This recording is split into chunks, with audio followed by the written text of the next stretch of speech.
Welcome back to the class 8th standard English second language. In the first video, we learn about the reading of the Sir C.V. Raman. So in this video, we know about the explanation of Sir C.V. Raman. Are you ready, children? So take your pen, pencil, notebook and a textbook. Have you opened your textbook, students? And take a pen. Okay. Shall I start, students? Okay. See the textbook, page number 18. The name of the lesson is Sir C.V. Raman. So first, we know about the introduction of Sir C.V. Raman. Okay, students. So open your textbook and see the lesson. So we know about the introduction of Sir C.V. Raman. Sir C.V. Raman was a great scientist.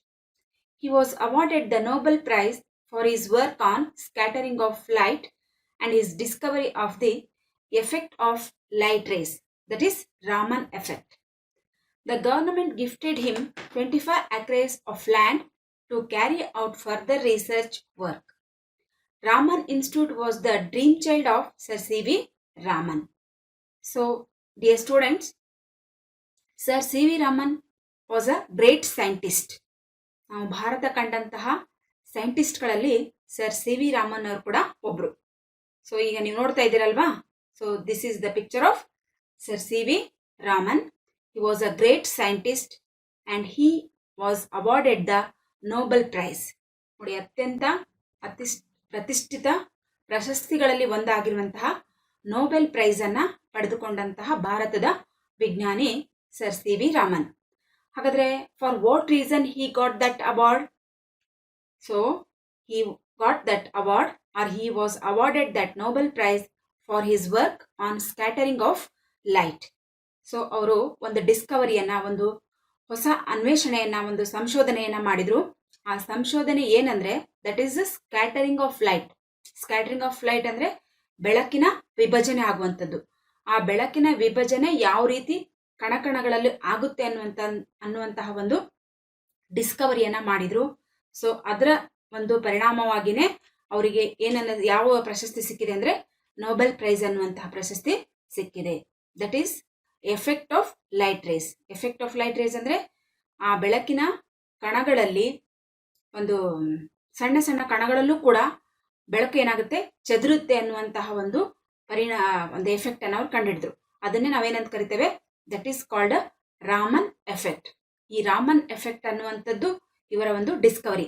So ಈ ಡಿಸ್ಕವರಿಗಾಗಿನೇ ಅವರಿಗೆ ಅತ್ಯಂತ ಪ್ರತಿಷ್ಠಿತ ಪ್ರಶಸ್ತಿಯಾದಂತಹ Nobel prize ಅನ್ನ ತಗೊಳ್ಳಿಕ್ಕೆ ಕಾರಣ ಆಯಿತು. ಅಷ್ಟೇ ಅಲ್ಲದೆ the government gifted him 25 acres of land. ನೋಡಿ, ಅವರು ಸಾಧನೆ ಮಾಡಿದಂತಹ ಕಾರಣದಿಂದಾಗಿ ಗವರ್ಮೆಂಟ್ ಕೂಡ ಅವ್ರಿಗೆ ಏನ್ ಮಾಡ್ತಂದ್ರೆ 25 acres ಆಫ್ ಲ್ಯಾಂಡ್ ಅನ್ನ ಗಿಫ್ಟ್ ಆಗಿ ಕೊಡ್ತು. ಅದು ಯಾವ ಕಾರಣಕ್ಕೋಸ್ಕರ ಗಿಫ್ಟ್ ಆಗಿ 25 acres ಆಫ್ ಲ್ಯಾಂಡ್ ಅನ್ನ ಗವರ್ಮೆಂಟ್ ಕೊಡ್ತಂದ್ರೆ to carry out further research work. ಅವರು ರಿಸರ್ಚ್ ವರ್ಕ್ ಅನ್ನ ಮಾಡ್ತಾ ಇದ್ರಲ್ವಾ, ಸೊ ಆ ರಿಸರ್ಚ್ ವರ್ಕ್ ಅನ್ನ ಮಾಡೋದಕ್ಕೆ ಹೆಲ್ಪ್ ಆಗ್ಲಿ ಅನ್ನುವಂತಹ ಕಾರಣಕ್ಕೋಸ್ಕರ, ಅದನ್ನ ಮುಂದುವರಿಸಲಿ ಅನ್ನೋ ಕಾರಣಕ್ಕೋಸ್ಕರ ಗವರ್ಮೆಂಟ್ ಏನ್ ಮಾಡ್ತವ್ರಿಗೆ ಅಂದ್ರೆ 25 acres ಆಫ್ ಲ್ಯಾಂಡ್ ಅನ್ನ ಕೊಟ್ಟು ಅವರ ರಿಸರ್ಚ್ ವರ್ಕ್ ಅನ್ನ ಕಂಟಿನ್ಯೂ ಮಾಡ್ಲಿ ಅನ್ನೋ ಕಾರಣಕ್ಕೋಸ್ಕರ ಅವರಿಗೆ ಆ ಲ್ಯಾಂಡ್ ಅನ್ನ ಗವರ್ಮೆಂಟ್ ಕೊಡಲಾಯಿತು. Raman Institute was the dream child of Sir C V Raman. ಹಾಗಾದ್ರೆ ಸರ್ ಸಿ ವಿ ರಾಮನ್ ಅವರ ಡ್ರೀಮ್ ಚೈಲ್ಡ್ ಏನಾಗಿತ್ತು, ಒಂದು ಕನಸು ಏನಾಗಿತ್ತು, ಅಥವಾ ಕನಸಿನ ಕೂಸನ್ನು ನಾವೇನ್ ಕರಿತೇವಲ್ವಾ, ಆ ರಾಮನ್ ಅವರ ಕನಸು ಏನಾಗಿತ್ತಂದ್ರೆ ರಾಮನ್ ಇನ್ಸ್ಟಿಟ್ಯೂಟ್ ಅನ್ನ ಓಪನ್ ಮಾಡ್ಬೇಕನ್ನುವಂಥದ್ದು. ಈ ರಾಮನ್ ಇನ್ಸ್ಟಿಟ್ಯೂಟ್ ಅನ್ನ ಓಪನ್ ಮಾಡುವಂಥದ್ದೇ ಇವರ ಮುಖ್ಯ ಕನಸಾಗಿತ್ತು. So it is the introduction of Sir C V Raman. Let's move on to the first paragraph. Here, or you see these pictures? So this is the picture of, he was awarded the Nobel Prize for his work in the year 1930. So can you see this picture? This is the Nobel Prize. So ಈ prize ಅನ್ನ ತಗೊಂಡವರು ಯಾರು? Sir C V Raman. ಯಾವ ಕಾರಣಕ್ಕೋಸ್ಕರ ಅವರಿಗೆ ಕೊಡಲಾಯಿತು? Here you can see here, that is the scattering of light and his discovery of the effect of light rays. So that is called Raman effect. So ಈ Raman effect ಅನ್ನ ಕಾರಣಕ್ಕಾಗಿನೇ, ಅದನ್ನ ಡಿಸ್ಕವರಿ ಮಾಡಿದಕ್ಕೋಸ್ಕರ ಅಥವಾ research ಮಾಡಿದ ಕಾರಣಕ್ಕಾಗಿನೇ ಅವರಿಗೆ ಅತ್ಯಂತ ಪ್ರತಿಷ್ಠಿತ ಅವಾರ್ಡ್ ಯಾವುದದು? Nobel prize. ಅದನ್ನ ಎಷ್ಟರಲ್ಲಿ ತಗೊಂಡ್ರು ಹಾಗಾದ್ರೆ? In the year of 1930. See the first paragraph. Sir C.V. Raman was born on November 7th, 1888 in Trichy. He was the son of Chandrasekhar Iyer and Parvati Ammal. Chandrasekhar Iyer was a professor of physics at Hindu College, Visakhapatnam. Raman studied there at the Hindu College High School. He was very much interested in science from his boyhood days.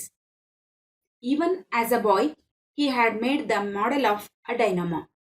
During his school days, he borrowed science books from college students and read them. Thus, from his early days, he showed great interest in science. Unfortunately, he used to fall sick every now and then, and he was not able to attend schools regularly. So, students, Sir C.V. Raman was born on, when he was born? So, he was born on November 7th in the year of 1818. Where he was born? So he was born in Trichy. It was in Tamil Nadu. So he was born on 7th November in the year of 1888. The place is Trichy. And he was the son of Chandrasekhar Iyer and Parvati Ammal. So now, who are his parents and ನಿಮ್ಗೆ question ಬರ್ಬೋದು. So line by ನಾವು question ನೋಡೋದಾದ್ರೆ, first question ಏನು ಬರ್ಬೋದು ನಿಮಗೆ? Wear he was Born and when he was Born. So where he was Born? He was born in Trichy. And when he was born? He was born on November 7th, 1888. Is it clear, students? Then who are his parents? So his parents were, see this picture? Have you seen this picture, students? So these are the parents were parents of Sir C.V. Raman. His father was Chandrasekhar Iyer and his mother was Parvati Ammal. And Chandrasekhar Iyer was a professor of physics at Hindu College, Visakhapatnam. Hakadre his father name was Chandrasekhar Iyer. So what he was doing? ಇವರು ಏನು ಮಾಡ್ತಾ ಇದ್ರು ಹಾಗಾದ್ರೆ? Chandrashekhar Iyer is also a professor. ಎಲ್ಲಿ professor ಆಗಿದ್ರು ಅವರು? At Hindu College Visakhapatnam. ವಿಶಾಖಪಟ್ಟಣದ ಹಿಂದೂ ಕಾಲೇಜ್ನಲ್ಲಿ ಅವರು ಪ್ರೊಫೆಸರ್ ಆಗಿದ್ರು. ಯಾರು? Chandrashekhar Iyer. And Raman studied there at the Hindu College high school. ರಾಮನನು ಕೂಡ ಆ ಹಿಂದೂ ಕಾಲೇಜ್ನ ಹೈಸ್ಕೂಲಲ್ಲಿ ತಮ್ಮ ಒಂದು ಹೈಸ್ಕೂಲ್ ವಿದ್ಯಾಭ್ಯಾಸವನ್ನ ಕಂಪ್ಲೀಟ್ ಮಾಡಿದ್ರು. He was very much interested in science from his boyhood days.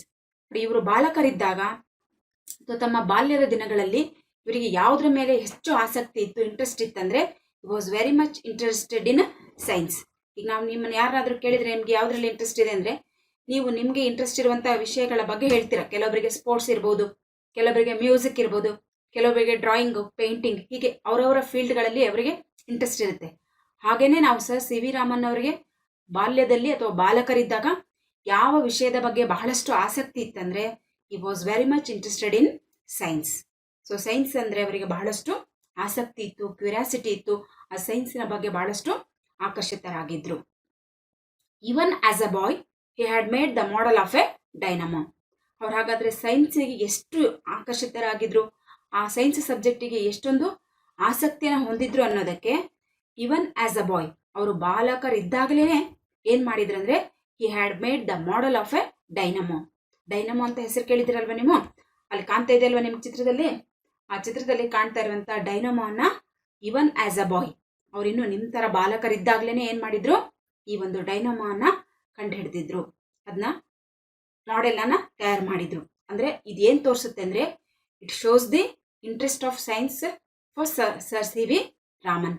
Sir C V Raman ಅವರಿಗೆ ಸೈನ್ಸ್ ಮೇಲೆ ಎಷ್ಟೊಂದು ಆಸಕ್ತಿ ಇತ್ತು, ಇಂಟ್ರೆಸ್ಟ್ ಇತ್ತು ಅನ್ನುವಂಥದ್ದು ಅವರು ಬಾಲ್ಯದಲ್ಲೇ ಅಥವಾ ಬಾಲಕರಿದ್ದಾಗಲೇ ಈ ಡೈನಮೋನ ಮಾಡೆಲ್ ಮಾಡಿದ್ದಾರೆ. ಅಂದ್ರೆ ಅವರಿಗೆ ನಿಜವಾಗ್ಲೂ ಯಾವುದ್ರ ಬಗ್ಗೆ ಆಸಕ್ತಿ ಇತ್ತು ಹಾಗಾದ್ರೆ? ಸೈನ್ಸ್ ಬಗ್ಗೆ. During his school days he borrowed science books from college students and read them. ನೋಡಿ, ಅವರಿಗೆ ಬಾಲ್ಯದಿಂದ ಎಷ್ಟು ಆಸಕ್ತಿ ಸೈನ್ಸ್ ಮೇಲೆ ಇತ್ತಂದರೆ ಬರೀ ಡೈರಮ್ಮ ಮಾಡಿ ಸುಮ್ಮನಾಗಲಿಲ್ಲ. ಈಗ ನೀವೆಲ್ಲ ನಿಮ್ಮ ಟೆಕ್ಸ್ಟ್ ಬುಕ್ ಬಿಟ್ಟು ಬೇರೆ ಏನಾದರೂ ಓದ್ರಿ ಅಂದರೆ ಏನು ಓದ್ತೀರಾ? ಹೇಳಿದ್ದಾರೆ ಅನ್ನೋ ಕಾರಣಕ್ಕೆ ಯಾವುದೋ ಒಂದು ಕತೆ ಪುಸ್ತಕನೋ ಇಲ್ಲ ಬಲವಂತವಾಗಿ ಯಾವುದಾದ್ರೂ ಒಂದು ನ್ಯೂಸ್ ಪೇಪರನೋ ಅಥವಾ ಇನ್ಯಾವುದೋ ಒಂದು ಟೆಕ್ಸ್ಟ್ ಬುಕ್ಕನ್ನು ಓದ್ತೀರಾ. ಆದರೆ ನಿಮ್ಮ ಟೆಕ್ಸ್ಟ್ ಬುಕ್ಕನ್ನು ಬಿಟ್ಟು ಬೇರೆ ಏನಾದರೂ ನೀವು ಓದಬೇಕು ಅನ್ನೋ ಆಸಕ್ತಿ ಎಲ್ರಿಗೂ ಇದೆಯಾ? ಐ ಥಿಂಕ್ ಎಲ್ರಿಗೂ ಬರೋಲ್ಲ ಅನ್ಸುತ್ತೆ. ಯಾರಾದರೂ 1 or 2 students they can read. ಆದರೆ ಸರ್ ಸಿ ವಿ ರಾಮನ್ ಅವರಿಗೆ ಸೈನ್ಸ್ ಬಗ್ಗೆ ಎಷ್ಟು ಇಂಟ್ರೆಸ್ಟ್ ಇತ್ತು ಅನ್ನೋದಕ್ಕೆ ನಾವು ಈಗಾಗಲೇ ಒಂದು ಇನ್ಸಿಡೆಂಟ್ ನೋಡಿದ್ವಿ. That is even as a boy he made the model of a dynamo. That is it shows the interest of science. And then ಆತನ ಶಾಲಾ ದಿನಗಳಲ್ಲಿ ಅವ್ರು ಏನು ಮಾಡ್ತಾ ಇದ್ರಂತೆ, ಹಿ ಬಾರೋಡ್ ಸೈನ್ಸ್ ಬುಕ್. ನೋಡಿ, ತಮಗೆ ಇಂಟ್ರೆಸ್ಟ್ ಇದ್ದಿದ್ದು ಸೈನ್ಸ್ ಸಬ್ಜೆಕ್ಟಲ್ಲಿ. ಹಾಗಾಗಿ ತಮ್ಮ ಕಾಲೇಜ್ ಸ್ಟೂಡೆಂಟ್, ಆ ಕಾಲೇಜಲ್ಲಿ ಓದ್ತಾ ಇದ್ದಂತಹ ವಿದ್ಯಾರ್ಥಿಗಳಿಂದ ಸೈನ್ಸ್ ಪುಸ್ತಕಗಳನ್ನು ಏನು ಮಾಡ್ತಾ ಇದ್ರಂತೆ, ಬಾರೋ ಮೀನ್ಸ್ ಕಡ ತೆಗೆದುಕೊಳ್ಳೋದು ಅಥವಾ ಸಾಲ ತಗೊಳ್ಳೋದು ಅಂತ ಹೇಳ್ತಾರೆ. ಅಂದರೆ ಇಲ್ಲಿ ದುಡ್ಡಲ್ಲ, ಸಾಲ. ಸೊ ಒಂದು ವಸ್ತುವನ್ನು ನಾವು ತಗೊಂಡ್ವಿ ಅಂದರೆ ಮತ್ತೆ ಒನ್ಸ್ ಅಗೇನ್ ನಾವೇನು ಮಾಡಬೇಕು, we have to repeat it. ಅದನ್ನು ಮತ್ತೆ ಅವ್ರಿಗೆ ವಾಪಸ್ಸು ಕೊಡಬೇಕು. ಆ ವಾಪಸ್ ಕೊಡೋದಕ್ಕೆ ನಾವೇನು ಹೇಳ್ತೇವೆ, ಬಾರೋ. ಆಲ್ರೆಡಿ ನೀವು you know the meaning of borrow. Borrow means take and use with the intention to return it. ನಮ್ಗದನ್ನ ನಾವೇ ಇಟ್ಕೊಳ್ಬೇಕು ಅನ್ನುವಂಥ ಇಂಟೆನ್ಷನ್ ಇರಲ್ಲ, ಅವರಿಂದ ತಗೊಳ್ಳೋದು ಮತ್ತೆ ಒನ್ಸ್ ಅಗೇನ್ ರಿಟರ್ನ್ ಮಾಡುವಂಥದ್ದು. ಅದಕ್ಕೆ ನಾವೇನಂತ ಕರಿತೇವೆ ಅಂದರೆ ಬಾರೋ ಅಂತ ಕರಿತೇವೆ. ಹಾಗಾದರೆ ಆ ಕಾಲೇಜಿನ ಸ್ಟೂಡೆಂಟ್ಸ್ಗಳಿಂದ ಸರ್ ಸಿ ವಿ ರಾಮನ್ ಅವರು ಏನನ್ನ ಸಾಲವಾಗಿ ತೆಗೆದುಕೊಳ್ತಾ ಇದ್ರು, ಸೈನ್ಸ್ ಪುಸ್ತಕಗಳನ್ನು ಸಾಲವಾಗಿ ತೆಗೆದುಕೊಳ್ತಾ ಇದ್ರು. ಸಾಲವಾಗಿ ತಗೊಳ್ಳೋದಂದ್ರೆ ಆ ಪುಸ್ತಕಗಳನ್ನ ಇಸ್ಕೊಂಡು ಓದಿ ಮುಗಿಸಿ ಆದಮೇಲೆ ಏನು ಮಾಡ್ತಾ ಇದ್ರು, ಮತ್ತೆ ವಾಪಸ್ ಅವ್ರಿಗೇನೆ ಕೊಡ್ತಾ ಇದ್ರು. ಹಾಗಾದ್ರೆ ಇದು ಏನು ತೋರಿಸುತ್ತೆ, just from his early days he was very much interested in science. So from his early days he showed great interest in science. ಹಾಗಾದರೆ ತಮ್ಮ ಬಾಲ್ಯದ ದಿನಗಳಿಂದಲೂ ಅಥವಾ ತಮ್ಮ ಬಾಲ್ಯಾವಸ್ಥೆಯಿಂದಲೂ ಅವರಿಗೆ ಸೈನ್ಸ್ ಬಗ್ಗೆ ಎಷ್ಟು ಇಂಟ್ರೆಸ್ಟ್ ಇತ್ತು ಅನ್ನುವಂತಹ ಒಂದು ವಿಷಯವನ್ನು ಇದು ನಮಗೆ ತೋರಿಸುತ್ತೆ. Unfortunately he use to fall sick every now and then. ಆದರೆ ಅವರಿಗೆ ಸೈನ್ಸಿನಲ್ಲಿ ಎಷ್ಟು ಇಂಟ್ರೆಸ್ಟ್ ಇತ್ತೋ ಅದಕ್ಕೆ ಸರಿಯಾಗಿ ಅವರ ಆರೋಗ್ಯ ಏನು ಮಾಡ್ತಾ ಇರಲಿಲ್ಲ, the health is not support for him, because always now and then he was sick means unhealthy. ಆಗಾಗ ಅವನ ಹೆಲ್ತ್ ಏನಾಗ್ತಾ ಇತ್ತು, ಕಂಡೀಷನಲ್ಲಿ ಇರ್ತಿರ್ಲಿಲ್ಲ. ಇವತ್ತು ಚೆನ್ನಾಗಿದ್ರೆ ಇನ್ನೊಂದು 4 days ಏನಾಗ್ತಿತ್ತು, ಅವ್ರ ಹೆಲ್ತ್ ಚೆನ್ನಾಗಿರ್ತಿರ್ಲಿಲ್ಲ.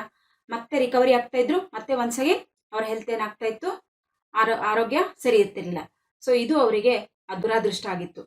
ಯಾವುದು ಅವರಿಗೆ ದುರಾದೃಷ್ಟ ಆಗಿತ್ತಂದ್ರೆ ಅವ್ರ health now and then, that is he was fall in sick. Always it was in unhealthy. ಅವರು ಆರೋಗ್ಯವಾಗಿ ಇರ್ತಿರ್ಲಿಲ್ಲ. ಅದು ಅವರಿಗೆ ದುರಾದೃಷ್ಟವಾದಂಥ ವಿಷಯ ಆಗಿತ್ತು. And he was not able to attend school regularly. So ಈ ರೀತಿಯಾದಂಥ ಅನ್ಹೆಲ್ದಿನಿಂದ ಅಥವಾ ಸಿಕ್ನೆಸ್ಸಿಂದ ಆಲ್ವೇಸ್ ಇವ್ರು ಏನು ಮಾಡೋಕ್ಕಾಗ್ತಿರ್ಲಿಲ್ಲ, ರೆಗ್ಯುಲರ್ ಆಗಿ ಸ್ಕೂಲಿಗೆ ಹೋಗೋಕ್ಕೆ ಆಗ್ತಿರ್ಲಿಲ್ಲ. So he was not attend the school regularly because of his unhealthy or fall of sick every now and then. So he was not able to attend the classes regularly. So then move on to the next paragraph.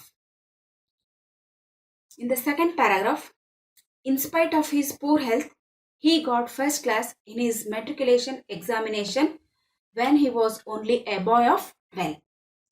He passed the intermediate examination from Hindu College and joined Presidency College, Madras for his BA. His relatives wanted him to give up science and take history and economics as his special subject for a BA. Since Raman had made up his mind to study science, he took physics. He passed his BA, securing the first rank and a number of prizes. He passed his MA Physics in January 1907. So yes, so see here students, in spite of her his poor health, ನಮ್ಗೆ ಗೊತ್ತಿದೆ ಆತನ health ಏನಾಗಿರ್ತಿರ್ಲಿಲ್ಲ, now and then he was always unhealthy, he was sick. So ಹಾಗಾಗಿ he was not attend the classes regularly. In spite of that conditions also he got first class in his matriculation examination. ನೋಡಿ, ಅವನ health ಅವನಿಗೆ support ಮಾಡ್ತಾ ಇರಲಿಲ್ಲ. ಆಗಾಗ ಕ್ಲಾಸಿಗೆ ಏನು ಮಾಡ್ತಾ ಇದ್ರು, ಇರೆಗ್ಯುಲರ್ ಆಗ್ತಾ ಇದ್ರು, ಅಬ್ಸೆಂಟ್ ಆಗ್ತಾ ಇದ್ರು. In that condition also he got the first place. ನೋಡಿ, ಹಾಗಾದರೆ ನೀವು ರೆಗ್ಯುಲರಾಗಿ ಕ್ಲಾಸಿಗೆ ಬಂದು ಫಸ್ಟ್ ಕ್ಲಾಸ್ ತಗೊಳ್ಳೋಕ್ಕೆ, ಫಸ್ಟ್ ರ್ಯಾಂಕನ್ನು ತಗೊಳ್ಳೋದಕ್ಕೆ ಎಷ್ಟು ನಾವು ಫೈಟ್ ಮಾಡ್ತೇವೆ ಅಂತ ಗೊತ್ತಿದೆ. ಆದರೆ ಅವ್ರ ಹೆಲ್ತ್ ಸಪೋರ್ಟ್ ಮಾಡದೇ ಇದ್ದರೂ, ಆಗಾಗ ಕ್ಲಾಸಿಗೆ ರೆಗ್ಯುಲರ್ ಆಗ್ತಾ ಇದ್ದರೂ ಕೂಡ ಅವರು ಮೆಟ್ರಿಕ್ಯುಲೇಷನ್ ಎಕ್ಸಾಮಲ್ಲಿ ಅಟ್ ದ ಏಜ್ ಆಫ್ 12, ಅವ್ರಿಗೆ ಎಷ್ಟು ವರ್ಷ ಆಗಿತ್ತು ಹಾಗಾದರೆ? At the age of 12 he got the first place in which exam? The matriculation examination. He got a first place at the age of 12. ನೋಡಿ, he was only a 12 years old boy. He got the first class in the matriculation examination in spite of his poor health. Is it clear, students? Then he passed the intermediate examination from Hindu college. ನೋಡಿ, matriculation exam ಅನ್ನು ಕೂಡ first ಕ್ಲಾಸಲ್ಲಿ pass ಮಾಡಿದ್ರು. And Hindu ಕಾಲೇಜಲ್ಲಿ ಅವರ intermediate examination ಅಂದರೆ ನಾವು that is equal to PUC, pre course university ಅಂತ ನಾವು PUC ಅಂತ ಕರಿತೀವಲ್ವಾ, ಅದಕ್ಕೆ ಈಕ್ವಲ್ ಆಗಿರುವಂತಹ ಒಂದು ಕೋರ್ಸ್ ಅದು. That is intermediate examination. ಆ ಇಂಟರ್ಮೀಡಿಯೇಟ್ ಎಕ್ಸಾಮಿನೇಷನ್ ಅನ್ನು ಕೂಡ ಹಿಂದೂ ಕಾಲೇಜಲ್ಲಿ ಅವರು ಪಾಸ್ ಮಾಡಿದ್ರು and joined Presidency College Madras for his BA. So matriculation ಎಕ್ಸಾಮಿನೇಷನನ್ನು ಕಂಪ್ಲೀಟ್ ಮಾಡಿದರು ಆ್ಯಂಡ್ ಇಂಟರ್ಮೀಡಿಯೇಟ್ ಎಕ್ಸಾಮನ್ನು ಕಂಪ್ಲೀಟ್ ಮಾಡಿದರು. ಕಂಪ್ಲೀಟ್ ಮಾಡಿ ಆದಮೇಲೆ BAಗೋಸ್ಕರ ಎಲ್ಲಿ ಸೇರಿಕೊಂಡ್ರವರು? ಇಲ್ಲಿ ನೀವು ನೋಡ್ತಾ ಇದ್ದೀರಲ್ವಾ, ದಟ್ ಈಸ್ ಹಿಂದೂ ಕಾಲೇಜ್. ಆ ಹಿಂದೂ ಕಾಲೇಜಲ್ಲಿ ಅವರು BAಗೆ ಸೇರಿಕೊಂಡ್ರು. His relatives wanted him to give up science and take history and economics as his special subjects for BA. Since Raman had made up his mind to study science, he took physics. He passed his BA, securing the first rank and a number of prizes. He passed his MA in physics in January 1907. ನೋಡಿ, ಹಾಗಾದರೆ intermediate examination ಮುಗಿಸಿ ಆದಮೇಲೆ BAಗಾಗಿ ಅವರು ಮಡ್ರಾಸಿನ ಒಂದು Hindu presidency ಕಾಲೇಜನ್ನು ಸೇರಿಕೊಂಡ್ರು. So ಅಲ್ಲಿ ಸೇರ್ಕೊಂಡಾದ್ಮೇಲೂ ಕೂಡ ಇವರ ರಿಲೇಟಿವ್ಸ್ಗಳಿಗೆಲ್ಲ ಏನು ಆಸೆ ಇತ್ತಂದರೆ, ಸೈನ್ಸ್ ಬೇಡ, ಅವನೇನನ್ನು ತಗೊಳ್ಳಿ, ಬೇರೆ ಸಬ್ಜೆಕ್ಟನ್ನ, ಆರ್ಟ್ಸ್ಗೆ ಸಂಬಂಧಪಟ್ಟಂತಹ ಹಿಸ್ಟ್ರಿ ಮತ್ತು ಎಕನಾಮಿಕ್ಸನ್ನು ತಗೊಳ್ಳಿ ಅಂತ their relatives advised him. His relatives wanted him to give up science. Give up means, please students underline that word, give up. Give up, it is a phrasal word. Already you know the meaning. What is the meaning of give up? That is stop. He has to leave it. ಬಿಡಬೇಕು, stop ಮಾಡಬೇಕು. ಏನನ್ನ ಬಿಡಬೇಕು ಅನ್ನುವಂಥದ್ದು ಇವರ ರಿಲೇಷನ್ಗಳ ಆಸೆ ಆಗಿತ್ತು. He must give up the science. And ಏನನ್ನ ತಗೋಬೇಕು? Instead of science he took history and economics. ಸೈನ್ಸನ್ನು ಬಿಟ್ಟು ಹಿಸ್ಟ್ರಿ ಮತ್ತು ಎಕನಾಮಿಕ್ಸನ್ನು ಸ್ಪೆಷಲ್ ಸಬ್ಜೆಕ್ಟ್ ಆಗಿ ತಗೊಳ್ಳಿ ಅನ್ನುವಂಥದ್ದು ಈತನ ರಿಲೇಟಿವ್ಸ್ಗಳ ಆಸೆ ಆಗಿತ್ತು. ಯಾವುದರಲ್ಲಿ? For BA. ನೋಡಿ, ಈಗಿನ BA ಬೇರೆ ಮತ್ತು ಇವರು ಓದುತ್ತಾ ಇದ್ದಂಥ ಕಾಲದ BAನೇ ಬೇರೆ. ಅಂದರೆ ಈಗಿನ BAನಲ್ಲಿ ನಾವು ಬರೀ ಆರ್ಟ್ಸಿಗೆ ಸಂಬಂಧಪಟ್ಟ ವಿಷಯಗಳನ್ನು ಓದ್ತೇವೆ. ಅಂದರೆ history, economics, geography, sociology, so ಈ ರೀತಿಯಾದಂಥ ವಿಷಯಗಳನ್ನು ಓದ್ತೇವೆ. ಆದರೆ ಸೈನ್ಸ್ ಅದನ್ನೆಲ್ಲ ಓದಬೇಕಂದ್ರೆ ನಾವೇನು ಮಾಡಬೇಕು? BSc ಮಾಡಬೇಕು, ಅಥವಾ ಅಕೌಂಟೆನ್ಸಿ, ಕಾಮರ್ಸ್ ಇವುಗಳನ್ನು ಮಾಡಬೇಕಂದ್ರೆ ನಾವು BCom ಮಾಡಬೇಕು ಈಗ ಅಟ್ ಪ್ರೆಸೆಂಟ್. ಆದರೆ ಸರ್ CV ರಾಮನ್ ಅವರ ಕಾಲದಲ್ಲಿ BA ಅಂದರೆ that is not particularly science or arts or commerce. So that in that BA, all subjects are included in that graduation. ಅವ್ರಿಗೆ ಯಾವ ಸಬ್ಜೆಕ್ಟ್ ಇಂಟ್ರೆಸ್ಟ್ ಇತ್ತೋ, whether they are interested in science, they have took that.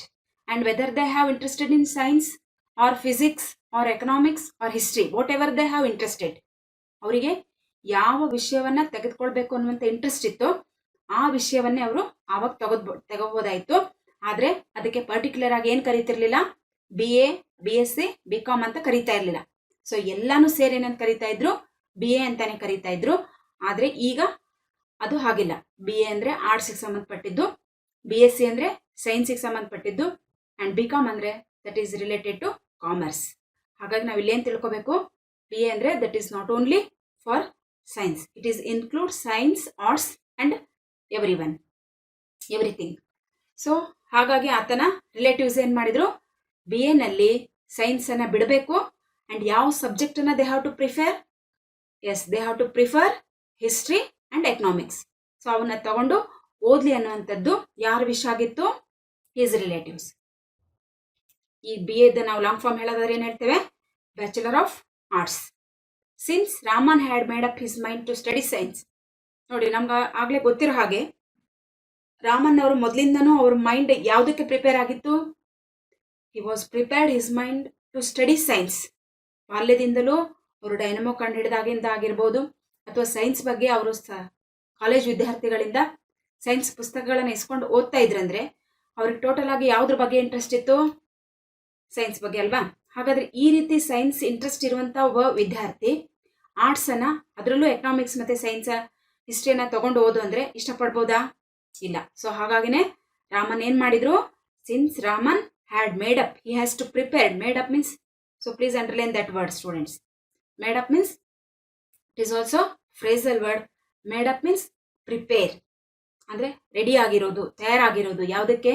Science ಅನ್ನೇ ಓದ್ಬೇಕು ಅಂತ ಅವರು ತಮ್ಮ mind ಅನ್ನ ಏನ್ ಮಾಡ್ಕೊಂಡ್ಬಿಟ್ಟಿದ್ರು? ಮೈಂಡ್ ಅಲ್ಲೇ ರೆಡಿ ಆಗ್ಬಿಟ್ಟಿದ್ರು, ಮೀನ್ಸ್ ಪ್ರಿಪೇರ್ ಆಗಿದ್ರು.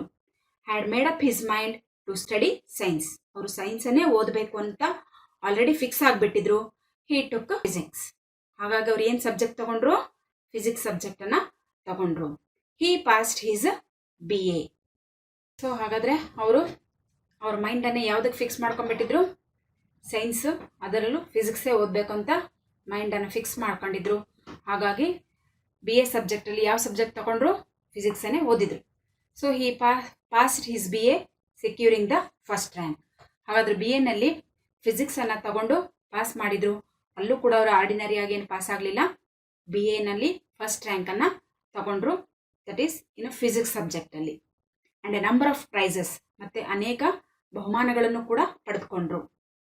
ಬಿಕಾಸ್ ಫಸ್ಟ್ ಬಂದವ್ರಿಗೆ ಎಲ್ಲ ಕಡೆಯಿಂದನೂ ಬಹುಮಾನ ಕೊಡ್ತಾರಲ್ವಾ, ಹಾಗೇನೆ ಫಸ್ಟ್ ರ್ಯಾಂಕ್ ತಗೊಂಡಿದ್ದಕ್ಕೆ ಅವರಿಗೆ ಎಲ್ಲ ಕಡೆಯಿಂದ ಬಹುಮಾನಗಳು ಕೂಡ ಬಂತು. And he passed his MA in physics in January 1907.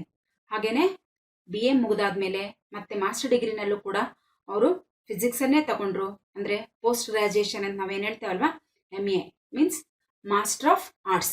ಆ ಮಾಸ್ಟರ್ ಆಫ್ ಆರ್ಟ್ಸಲ್ಲೂ ಅಥವಾ ಪೋಸ್ಟ್ ಗ್ರಾಜುಯೇಷನ್ನಲ್ಲೂ ಕೂಡ ಅವರು ಸೈನ್ಸ್ ಸಬ್ಜೆಕ್ಟನ್ನು, ಅದರಲ್ಲೂ ಯಾವ ಸಬ್ಜೆಕ್ಟನ್ನು? ಫಿಸಿಕ್ಸನ್ನೇ ತಗೊಂಡು ಅದನ್ನು ಕೂಡ ಏನು ಮಾಡಿದ್ರು? ಪಾಸ್ ಮಾಡಿದ್ರು. He passed his MA that is in physics in January 1907. ಹಾಗಾದರೆ MAನ ಯಾವಾಗ ಕಂಪ್ಲೀಟ್ ಮಾಡಿದ್ರು? when did he complete his MA? So in the year of 1907. And then move on to the next paragraph. In the third paragraph, after his MA, Raman wanted to go to the United Kingdom for higher studies in science. But his health broke down again and he could not go. This was the greatest disappointment in his life. His relatives asked him to give up his study of science and take a competitive examination in Calcutta in history and economics. Raman did so and got along well with his new subjects. He got the first place in the competitive examination and was appointed Deputy Accountant General in 1907 at Calcutta. His relatives perhaps felt happy to see that Raman has settled down well in life. But Raman was not happy. How could a scientist like Raman put up with the life of a Deputy Accountant General? He felt like a fish out of water in his new post.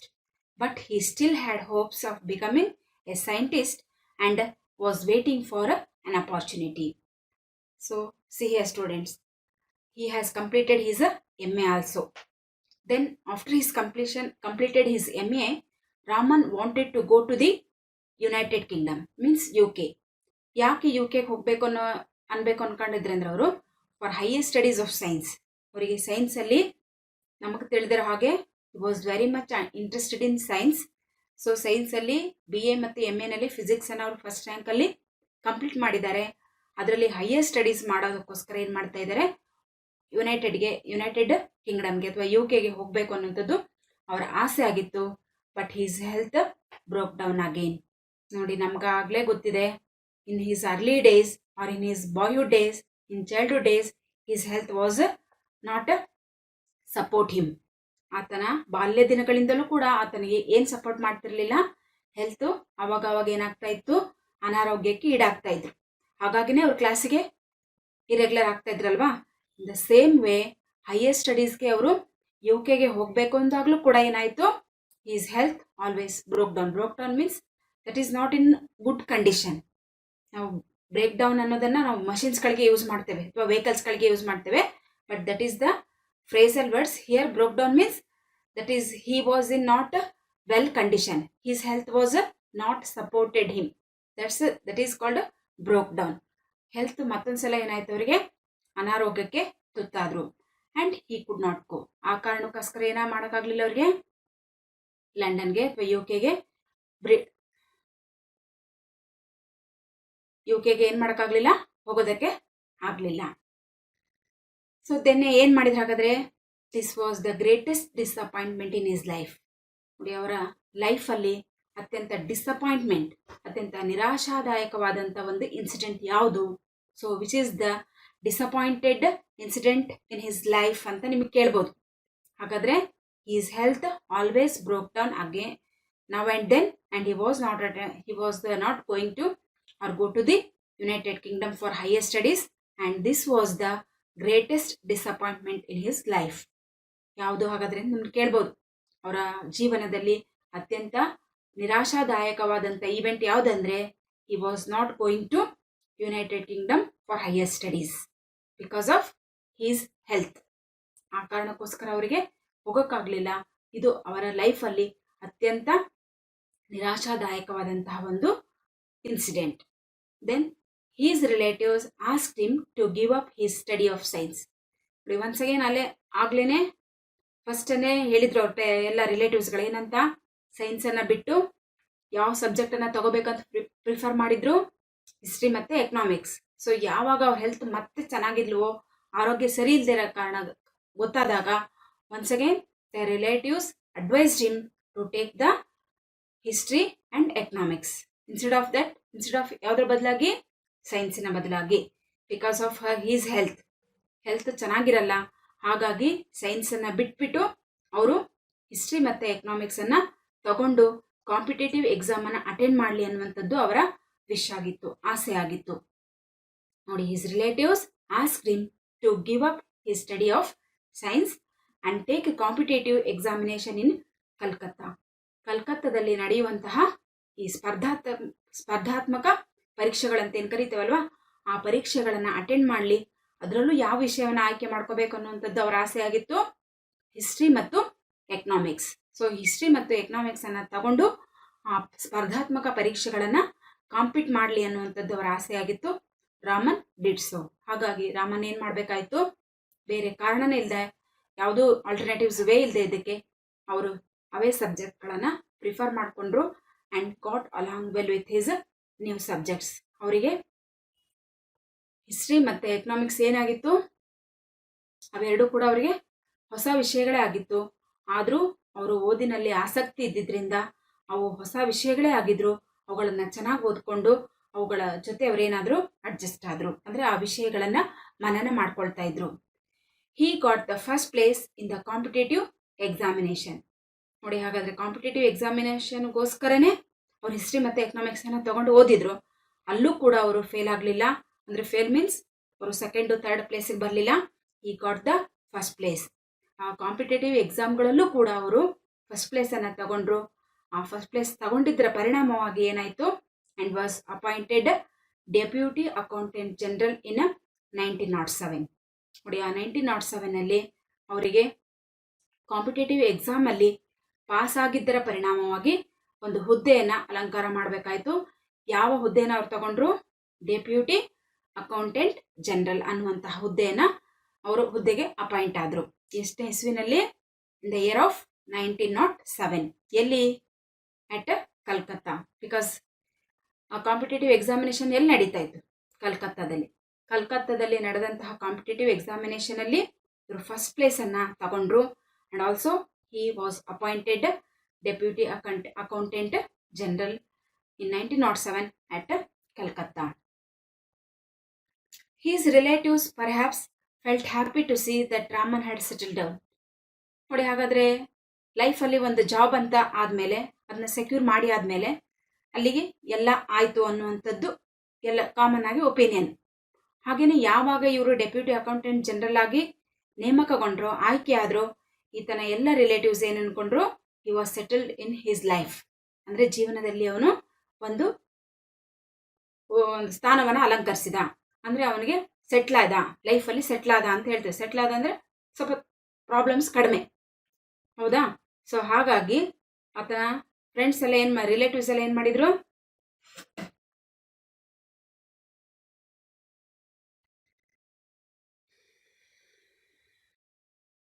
His relatives perhaps felt happy.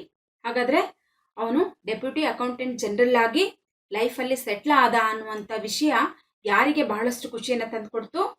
ಆತನ ಎಲ್ಲ ರಿಲೇಟಿವ್ಸ್ಗೆ. Because he was settle down in his ಲೈಫಲ್ಲಿ ಅವನು ಉತ್ತಮವಾಗಿ ತನ್ನ ಜೀವನವನ್ನು ನಡೆಸ್ಕೊಂಡು ಹೋಗ್ತಾನೆ. ಅಂದರೆ ಯಾರ ಮೇಲೂ ಕೂಡ ಅವನು ಡಿಪೆಂಡ್ ಆಗೋಲ್ಲ. Because he got a job, ಅವನು ಜಾಬನ್ನು ಪಡ್ಕೊಂಡಿದ್ದಾನೆ ಅನ್ನುವಂತಹ ಸಂತೋಷ ಈತನ ರಿಲೇಟಿವ್ಸ್ಗಾಯ್ತು. But Raman was not happy. ನೋಡಿ, ಇನ್ ದ ಸೇಮ್ ವೇ ರಿಲೇಟಿವ್ಸ್ಗಳಿಗೆ ಸಂತೋಷ ಆದಾಗೆ, ಖುಷಿ ಆದಾಗೆ ರಾಮನ್ ನನಗೂ ಖುಷಿ ಆಯ್ತಾ? ನೋ, ಖುಷಿ ಆಗಲಿಲ್ಲ. Because Raman was not happy for that post. ಆತನ ಇಂಟೆನ್ಷನ್ನೇ ಬೇರೆ ಇತ್ತು. ದಟ್ ಈಸ್ ಅನ್ಎಕ್ಸ್ಪೆಕ್ಟೆಡ್ ಆಗಿ ಬಂದಂತಹ ಒಂದು ಹುದ್ದೆ ಅದು. ಹಾಗಾಗಿ ಅವನಿಗೇನಾಗಲಿಲ್ಲ, ರಾಮನ್ ವಾಸ್ ನಾಟ್ ಹ್ಯಾಪಿ. ಯಾಕೆ ಸಂತೋಷ ಆಗಲಿಲ್ಲ, ಯಾಕೆ ಈ ಒಂದು ಹುದ್ದೆಯಿಂದ ಖುಷಿ ಆಗಿಲ್ಲ ಅಂದರೆ ಅವನಿಗೆ, how could a scientist like Raman put up with the life of a deputy accountant general. ಹೇಗೆ ಅವನಿಗೆ ಒಂದು ಹುದ್ದೆ ಸಿಕ್ಕ ತಕ್ಷಣ ಸಂತೋಷ ಆಗ್ಬಿಡುತ್ತೆ ಅಂತ ಅನ್ಕೊಳೋದಕ್ಕೆ ಅವನಿಗೆ ಬೇರೆ ಆಸೆಗಳೇ ಇರಲಿಲ್ವಾ, ಅಥವಾ ಬೇರೆ ಕನಸುಗಳೇ ಇರಲಿಲ್ವಾ? ಯಾವುದೂ ಕನಸುಗಳೇ ಇರಲಿಲ್ಲ ಅನ್ನೋದಾಗಿದ್ರೆ ಅವನಿಗೊಂದು ಹುದ್ದೆ ಅಲಂಕಾರ ಮಾಡಿ ಆದಮೇಲೆ, ಅಥವಾ ಒಂದು ಹುದ್ದೆನಲ್ಲಿ ನೇಮಕಗೊಂಡಾದ್ಮೇಲೆ ಅದೇನಾಗ್ತಿತ್ತು, maybe that gives happiness. ಆದರೆ ಒಬ್ಬ ಸೈಂಟಿಸ್ಟ್ ಅಂತಾನೆ ತಾನು ತನ್ನನ್ನು ಕರ್ಕೋಬೇಕು ಅಂತ ಆಸೆ ಇದ್ದಂಥ ಸರ್ ಸಿ ವಿ ರಾಮನ್ ಅವರಿಗೆ ತನ್ನ ಬಾಯ್ಹುಡ್ ಡೇಸ್ಗಳಿಂದಲೂ ತನ್ನ ಮೈಂಡನ್ನು ಸೈನ್ಸಿಗೆ ಪ್ರಿಪೇರ್ ಮಾಡ್ಕೊಂಡಂತಹ ಒಬ್ಬ ವ್ಯಕ್ತಿಗೆ ಒಂದು ಜಾಬ್ ಆಗಲಿ, ಒಂದು ಪ್ರೊಫೆಷನ್ ಆಗಲಿ ಖುಷಿಯನ್ನು ತಂದು ಕೊಡೋದಕ್ಕೆ ಸಾಧ್ಯ ಇಲ್ಲ. ಹಾಗಾಗಿನೇ ಹೌ ಕುಡ್ ಎ ಸೈಂಟಿಸ್ಟ್, ಒಬ್ಬ ಸೈಂಟಿಸ್ಟ್ ಆಗಬೇಕು ಅನ್ನುವಂತಹ ವ್ಯಕ್ತಿ ತನ್ನ ಮೈಂಡನ್ನು ತಾನು ಈ ರೀತಿ ಸೈಂಟಿಸ್ಟ್ ಆಗಬೇಕು ಅಂತ ರೆಡಿ ಮಾಡ್ಕೊಂಡಾದ್ಮೇಲೆ ಯಾವುದೋ ಒಂದು ಹುದ್ದೆ ಸಿಕ್ತು ಅಂತೇಳಿ ಅದರಿಂದ ಅವನಿಗೆ ತೃಪ್ತಿ ಆಗಲಿ, ಸಮಾಧಾನ ಆಗಲಿ, ಅಥವಾ ನೆಮ್ಮದಿ ಆಗಲಿ ಸಿಗೋಕ್ಕೆ ಸಾಧ್ಯನಾ? ಸಾಧ್ಯ ಇಲ್ಲ. ಹಾಗಾಗಿನೇ ಹೇಳ್ತಾ ಇರೋದು, how could a scientist like Raman put up with the life. Put up means underline that word, that is phrasal word. Put up means ಸಹಿಸ್ಕೊಳ್ಳೋದು, ಅಂದರೆ ಟಾಲರೇಟ್. ಅವನಿಗೆ ಅದನ್ನು ಸಹಿಸ್ಕೊಳಕ್ಕೆ ಆಗಲಿಲ್ಲ. With the life of a deputy accountant general, ಈ ಹುದ್ದೆ ಅವನಿಗೆ ಯಾವುದೇ ರೀತಿಯಾದ ಸಮಾಧಾನವನ್ನು, ತಾಳ್ಮೆಯನ್ನು ತಂದು ಕೊಡಲಿಲ್ಲ. Because his interest was in science. He felt like a fish out of water. ನೋಡಿ, ಹಾಗಾದರೆ ಆ ಜಾಬು ಅಥವಾ ಆ ಪೋಸ್ಟು ಅವನಿಗೆ ಹೇಗಾಯ್ತಂತೆ? ಇಲ್ಲಿ ನೋಡಿ, ಒಂದು ವರ್ಡ್ ನೋಡ್ತಾ ಇದ್ದೀರಲ್ವ ನೀವು, fish out of water. Already you know the meaning of that word. That is also phrasal word. Fish out of water ಅಂದ್ರೆ ಏನು ನೋಡ್ತಾ ಇದ್ದೀರಲ್ವ ಚಿತ್ರ ನೀವಿಲ್ಲಿ? ಸೊ ಅಲ್ಲೊಂದು ಪಾಟ್ ಇದೆ, ಆ ಪಾಟಿಂದ ಏನು ತೆಗೆದು ಹೊರಗೆ ಹಾಕ್ತಾ ಇದ್ದಾರೆ? ಫಿಶನ್ನು. ಫಿಶ್ ಆ್ಯಕ್ಚುಲಿ ಎಲ್ಲಿರುತ್ತೆ? ಅದು ನೀರನ್ನು ಬಿಟ್ಟು ಇರೋಕ್ಕೆ ಸಾಧ್ಯನಾ ಫಿಶ್ಗೆ? ಇಲ್ಲ, ಅದು ನೀರಲ್ಲಿದ್ದರೆ ಮಾತ್ರ ಚೆನ್ನಾಗಿ ಮೂವ್ ಮಾಡಿಕೊಂಡು ಸ್ವಿಮ್ ಮಾಡ್ಕೊಂಡು ಇರುತ್ತೆ. ಹಾಗಾದರೆ ಈಗ ರಾಮನನ ಪರಿಸ್ಥಿತಿ ಏನಾಗಿದೆ? That is fish out of water. ಅಂದರೆ ಅವನಿಗೆ ಇಂಟ್ರೆಸ್ಟೆಡ್ ಇದ್ದಿದ್ದು ಸೈನ್ಸಲ್ಲಿ, ಆದರೆ ಅವನಿಗೆ ಜಾಬ್ ಸಿಕ್ಕಿರೋದು ಯಾವುದರಲ್ಲಿ? ಒಂದು ಅಕೌಂಟೆಂಟ್ ಜನರಲ್ ಆಗಿ ಜಾಬ್ ಸಿಕ್ಕಿದೆ. ಹಾಗಾದರೆ ಆತನ ಪರಿಸ್ಥಿತಿ ಹೇಗಿದೆ ಅಂತಂದರೆ ನೀವಿಲ್ಲಿ ನೋಡ್ತಾ ಇದ್ದೀರಲ್ವಾ, ಆ ಥರ ಆಗಿದೆ. ಅಂದರೆ ಅವನನ್ನು ಸಹಜವಾದ ಒಂದು ಆಸೆಯಿಂದ ಅಥವಾ ಸ್ವಾಭಾವಿಕವಾದ ಒಂದು ಆಸೆಯಿಂದ ಅವನನ್ನು ತೆಗೆದು ಹೊರಗಿಟ್ಟಾಗೆ. ಅದರಲ್ಲಿ ಅವನು ಬದುಕೋದಕ್ಕೆ, ಒದ್ದಾಡೋಕ್ಕೆ ಆಗಲ್ಲ. ಆದರೆ ಅವನಿಗೆ ಇಷ್ಟ ಇರೋ ಫೀಲ್ಡ್ ಆಗಿದ್ದರೆ ಅದರಲ್ಲೇನೋ ಅವನೇನು ಮಾಡ್ತಾ ಇದ್ದ? ಸಂತೋಷವಾಗಿರ್ತಾ ಇದ್ದ. ಅದನ್ನೇ ಇಲ್ಲೇನಂತ ಕರಿತಾ ಇದ್ದೇವೆ ನಾವು? A fish out of water. So ಹಾಗಾದರೆ ಅವನಿಗೆ ಹೊಸ ಪೋಸ್ಟ್ ಹೆಂಗಾಯ್ತದು? That is fish out of water in his a new post. But he still had hopes of becoming a scientist and was waiting for an opportunity. ಆದರೂ ಕೂಡ ತನ್ನ ಆಸೆಯನ್ನು ಅವನು ಬಿಡಲಿಲ್ಲ. ಅವನಿಗಿನ್ನೂ ಕೂಡ ಹೋಪ್ ಇತ್ತು, ತಾನು ಏನನ್ನಾದರೂ ಸಾಧಿಸ್ತೇನೆ ಅಥವಾ ಡಿಸ್ಕವರ್ ಮಾಡ್ತೇನೆ ಅನ್ನುವಂತಹ ಒಂದು ಛಲ ಇತ್ತು. ಹಾಗಾಗಿ ಅವರು ಸೈನ್ಸ್ ಬಗ್ಗೆ ತಮ್ಮ ಇಂಟ್ರೆಸ್ಟನ್ನು ಬಿಡಲಿಲ್ಲ. And also he was waiting for an opportunity. ತಾವು ಅವಕಾಶಕ್ಕೋಸ್ಕರ ಕಾಯ್ತಾನೇ ಇದ್ರು. ಅಲ್ಲಿ ಒಂದು ಜಾಬ್ ಸಿಕ್ತಂದ ತಕ್ಷಣ ಅಲ್ಲಿ ಸೆಕ್ಯೂರ್ ಆದೆ, ನಾನು ತಗೊಂಡೆ ಅಂಥೇಳಿ ಸುಮ್ಮನೆ ಕೂತ್ಕೊಳ್ಳಿಲ್ಲ. But he was his interest was in science and he is waiting for an opportunity.